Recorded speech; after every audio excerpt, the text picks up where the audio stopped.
Hi Centenary, how you doing? On this past week, Governor Newsom made the announcement that churches could begin to reopen. Now, you need to know that our bishop said no. She wants us to wait a little longer to make sure we can reopen safely. And in a Methodist church, the bishop gets to say that. So we will be following her directions until she tells us it's okay.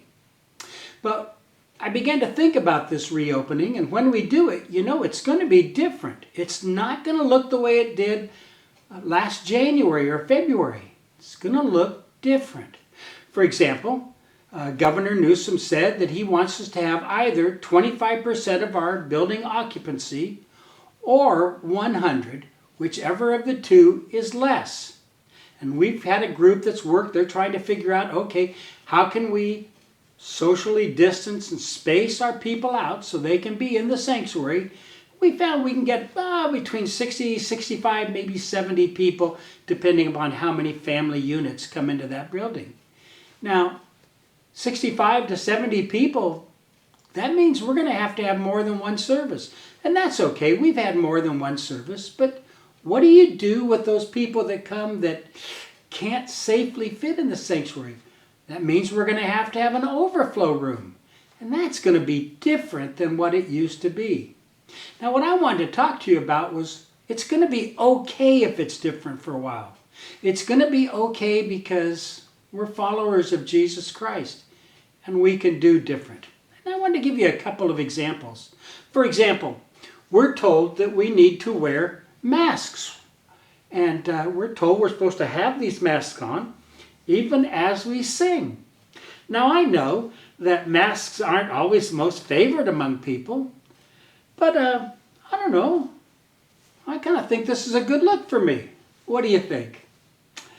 Hey, and I know not only do we have to wear masks, but we also have to practice that social distancing, and not just when we sit inside the sanctuary, but when we come into the sanctuary and when we leave the sanctuary. There are a lot of things we're going to have to do, and those things are all going to be strange and different the first few times we do them. So how do we do this? Well, I got to thinking about this last week, and I was thinking of something I read in the book of James, the New Testament book of James, 2nd chapter, verses 14 to 26. Now, it's a long section, and I encourage you to read it during the course of the week. I think it'll help you. See, in this section from verses 14 to 26 of James chapter 2, James talks about the difference between having a belief and having faith. James puts it this way,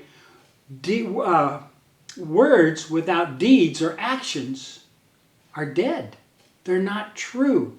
If you don't live out what you say you believe, then you don't really believe it. And I thought of it, I kind of liked what James said. I thought of it this way. There's a difference between belief and faith. Belief are little things I know to be true, like 1 + 1 is 2. I know that's true, but it doesn't really affect the way I live. Now, faith, on the other hand, those are beliefs that change the way I live, change the way I act, and the way I behave. See, I believe that Jesus Christ is God become human flesh, that he dwelt among us, and that he went to the cross to die to pay the penalty for my sin, and that he rose on the third day to prove that everything he said was true. And because I believe that's true and have faith, I change the way I live because of that belief. I live as a follower of the teachings and the person of Jesus Christ. Now that means when somebody says, hey, you need to be wearing a mask, I don't say, you can't tell me what to do. I say, you betcha. I wear the mask.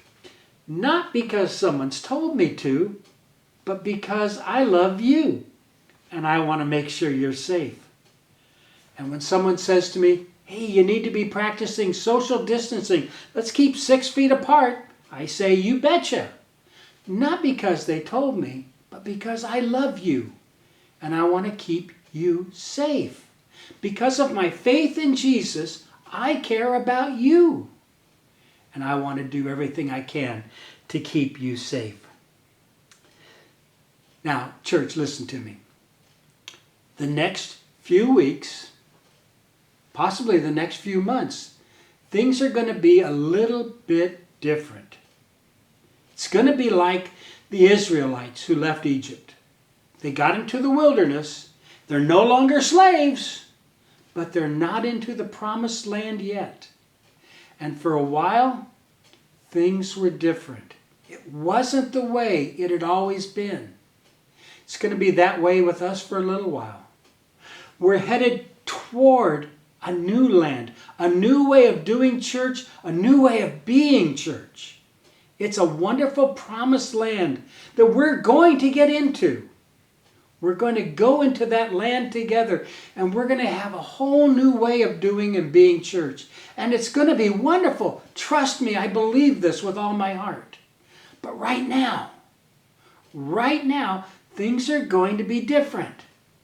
And because we love Jesus, you and I need to say, it's okay. It's okay if it's different. Because the day will come when we will cross over into the promised land. The land flowing with milk and honey. The new way we do church. And it is going to be beautiful. So until that day, church, let's keep on being the people of God. Let's remember that we love Jesus so much. What we do for Him. All right, church?